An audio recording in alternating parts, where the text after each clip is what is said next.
Well, hello, and welcome to Aftershock Weekly, episode 32. This week we're going to talk about a fun topic, which is networking.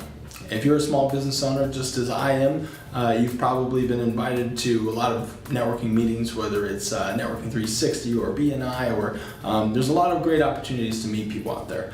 Well, I wanted to talk about some best practices when you're networking with people, and really, from that point, how to extend your handshake through the screen so you can stay connected with those people. First, you want to limit your interactions.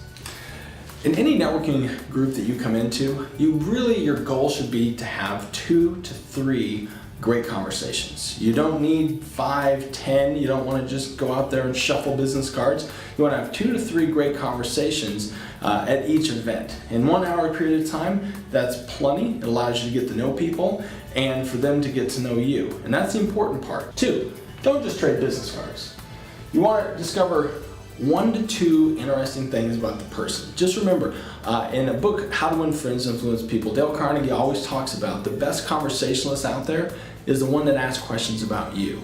The most important subject in everybody's life is themselves. So if you ask them about themselves, what they're interested in, family, obviously their business as well, commit a few key things to memory on that so that you can circle back on it later on when you talk to them again.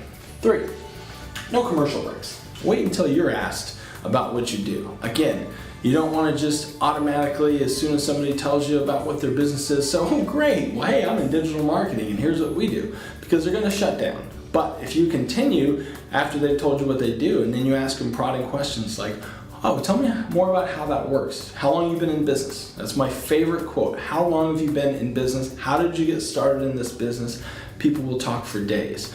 Get them talking on that, and then reciprocation will come around to you. They're going to ask, well, how did you get started in your business? What do you do? How does that work? And then now you have a rapport built. And remember, don't just reduce yourself to your business. You're a people, you're a human, right? So you have friends, you have family, you have interests, hobbies, things that you do as well. You might have a sports team you like. Make sure that you're open to having conversations about that stuff, because it's not just always about business. The more someone can relate to you on a human level, the more opportunities that you'll have to probably do business with them. 4, read the room. This is very important and has always been very successful for me. Anytime you come into a brand new networking meeting, it's always interesting to observe before you go in and start introducing yourself around.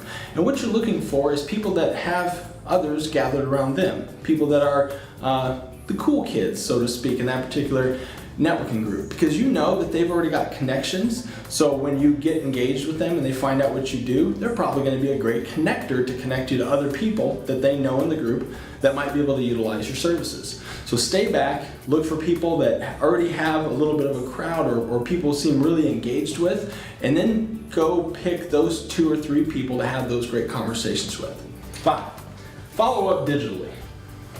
So here's where digital comes in, and continuing your sphere of influence. Now that you've met them, you've had a great conversation, you've learned a little bit about what they do, a little bit about them personally, now it's time to reach out and connect. Now, you've got to decide on how you want to connect with that person. If it was strictly professional and you never got any deeper on, like, what do you like to do, those types of things, then you probably are going to look at a LinkedIn connection.